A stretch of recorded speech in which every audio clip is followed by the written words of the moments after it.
Terdapat 6 kategori murid berkeperluan khas, iaitu kurang upaya penglihatan, kurang upaya pendengaran, kurang upaya fizikal, kurang upaya pertuturan, masalah pembelajaran seperti Global Developmental Delay (GDD), Syndrome Down, Attention Deficit Hyperactive Disorder (ADHD), autisma, kurang upaya intelektual, masalah pembelajaran spesifik, disleksia, diskalkulia dan disgrafia, dan kurang upaya pelbagai.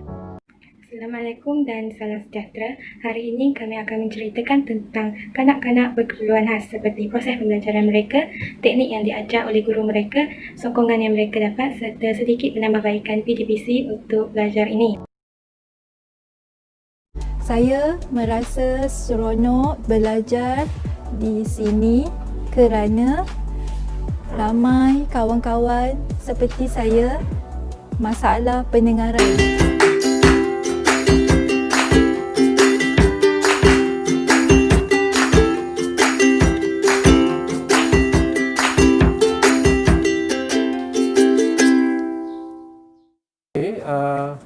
Kita dibekalkan dengan satu gambar rajah ataupun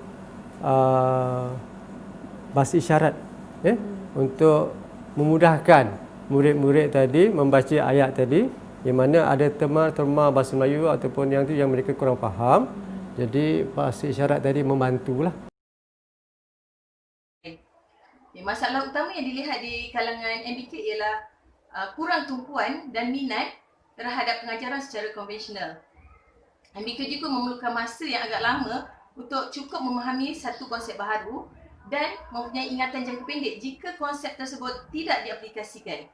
Pada pendapat saya, mereka perlu dibantu dengan bahan yang hands-on lagi menyeronokkan, dapat menyokong pembelajaran sesuai dengan PAK 21. Guru dan rakan-rakan saya sangat baik. Mereka membantu saya dari segi pembelajaran, dari segi keperluan saya. Sekolah ada sediakan tandas OKU khas untuk saya. Sangat mudahlah sebab saya boleh pergi ke sana. Kalau saya tak faham apa-apa, cikgu boleh cuba terangkan kepada saya. Lepas tu, diorang banyak memberi semangat untuk saya terus belajar dan terus belajar. Banyak kemudahan yang disediakan untuk mencapai kejayaan SKM tahap 3. Dalam kursus batik, guru-guru mahir berkomunikasi dalam bahasa isyarat. Pun bersabar, dan bila saya dapat surat ke vocational, saya rasa sangat seronok bila saya dapat masuk ke vocational. Murid-murid MBK ni dia emosional. Jadi guru-guru perlu bersabar dengan menarik mereka untuk belajar. Kaedah pembelajaran untuk murid MBK ni dia lebih kepada visual dan juga permainan.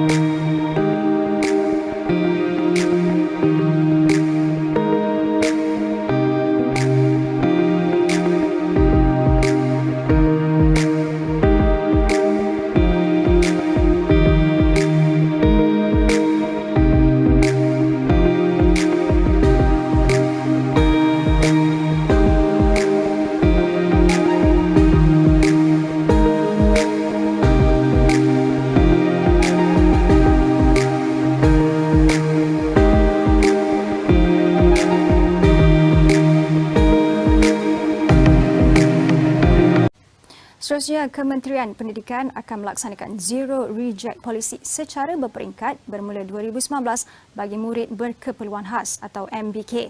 Dasar yang diperkemaskan dari segi pelaksanaan memastikan MBK menerima pendidikan selari dengan ketidakupayaan mereka sama ada ke sekolah-sekolah arus perdana melalui program pendidikan khas integrasi PPKI dan program inklusif atau ke sekolah pendidikan khas. Guru perlu menilai pelajar-pelajar ni sama ada mereka ni perlu berada di program integrasi ataupun boleh kita inklusifkan ataupun boleh kita beri intervensi di pusat-pusat pemulihan dalam komuniti. Perlu melihat kepada kekuatan seseorang pelajar itu dan juga kelemahan-kelemahan ataupun kekurangan pelajar itu supaya guru boleh menyediakan rancangan pendidikan individu untuk menyediakan PDP pelajar. Katanya 2019 merupakan tahun yang akan melihat perubahan besar terhadap kanak-kanak OKU yang mana semua jenis ketidakupayaan daripada pelbagai aras boleh ditempatkan di sekolah. Sehubungan itu, ibu bapa boleh disabitkan kesalahan di bawah Akta Pendidikan 1996 Akta 550 sekiranya gagal mendaftarkan persekolahan anak-anak OKU jika mencapai umur 6 tahun. Pada masa sama, semua sekolah kerajaan dan sekolah bantuan kerajaan akan dilengkapi kemudahan mesra OKU secara berperingkat bermula dengan sekolah pendidikan khas dan program pendidikan khas integrasi. Baiklah, dalam pada itu Dr. Mazli juga turut menjelaskan bahawa zero reject policy yang diperkenalkan oleh Kementerian Pendidikan bermula tahun ini, ia jelas beliau membawa kepada peningkatan pendaftaran murid baru di sekolah-sekolah.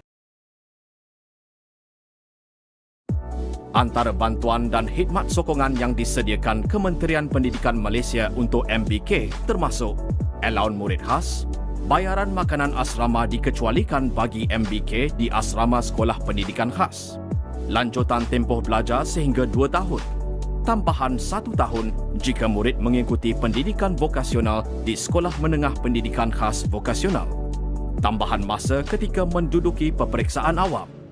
Murid menerima bantuan dan sokongan semasa menduduki peperiksaan awam. Murid menerima kemudahan pembantu pengurusan murid. Murid menerima perkhidmatan sokongan daripada pegawai bidang khusus di Pusat Perkhidmatan Pendidikan Khas.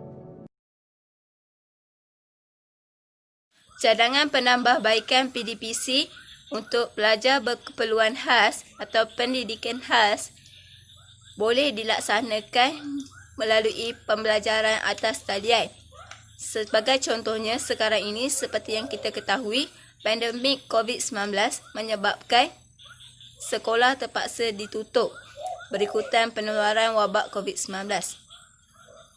Justru, dengan pembelajaran atas talian, guru membekalkan bahan pembelajaran menggunakan video, Google Meet dan sebagainya ini mampu memberikan pengajaran yang secukupnya untuk pelajar berkeperluan khas walaupun dalam keadaan situasi sekarang yang menyukarkan guru-guru untuk memberikan pembelajaran dan pengajaran kepada pelajar, dan ini merupakan satu cadangan yang dilakukan oleh pihak kerajaan bagi memastikan pelajar berpendidikan khas mempunyai ilmu pengetahuan walaupun dengan keadaan sekarang yang memaksa mereka untuk belajar